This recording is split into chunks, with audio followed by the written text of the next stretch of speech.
আসসালামু আলাইকুম। আজকে আমরা এসেছি এক রহস্যময় শহর ওমানের রাজধানী মাসকাটে। প্রচলিত আছে এই শহরে নাকি একসময় বলা হতো নারী শয়তানের শহর। কিন্তু এর পেছনে সত্যিটা কি, আসুন ঘুরে দেখি।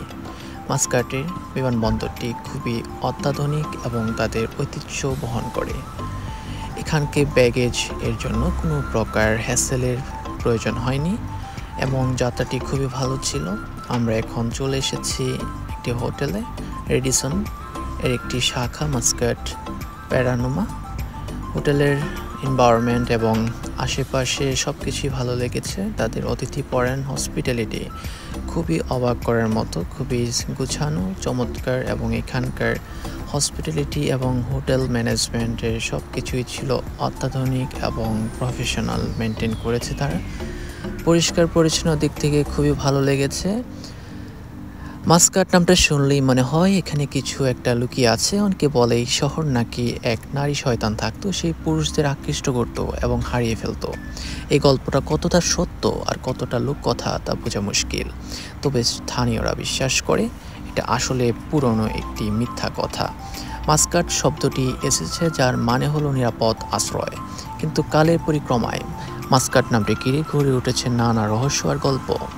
চলুন আজকেই বর্তমান মাস্কাট সম্পর্কে কিছু তথ্য শেয়ার করি। আসলে মাস্কাট আজ এক আধুনিক ও সুন্দর শহর।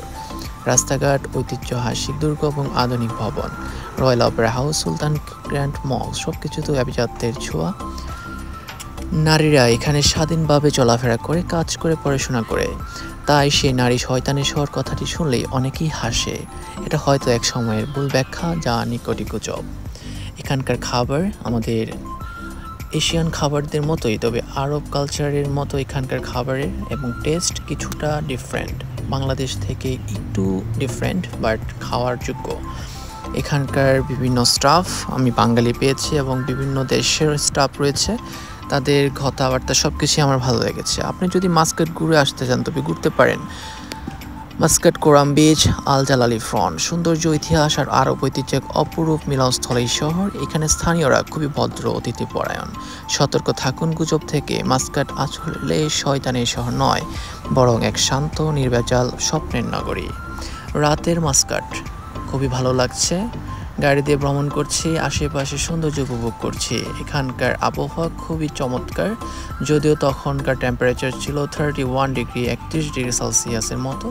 ট্রাফিক নিয়মকানুন সব কিছুই চলছে অত্যাধুনিক প্রযুক্তিতে, কোনো প্রকার ট্রাফিক পুলিশ চোখে পড়েনি, সিগন্যাল ব্যবহার করছে। চলে এসেছি এয়ারপোর্টে, গন্তব্য মাসকাট শহর থেকে ঢাকার উদ্দেশ্যে। যাত্রা শুরু হয়েছে বিমানে, ইনশাল্লাহ অল্প কিছুক্ষণের মধ্যেই টেক অফ করবে। উড্ডয়নের পর উপর থেকে দেখছি রাতের মাসকাট। যাত্রা হচ্ছে ঢাকার উদ্দেশ্যেই। এখন রাতের বেলা, রাত পোহালেই সূর্যোদয়। ইনশাল্লাহ পরবর্তী ভিডিওতে আবার কথা হবে। আল্লাহ হাফেজ।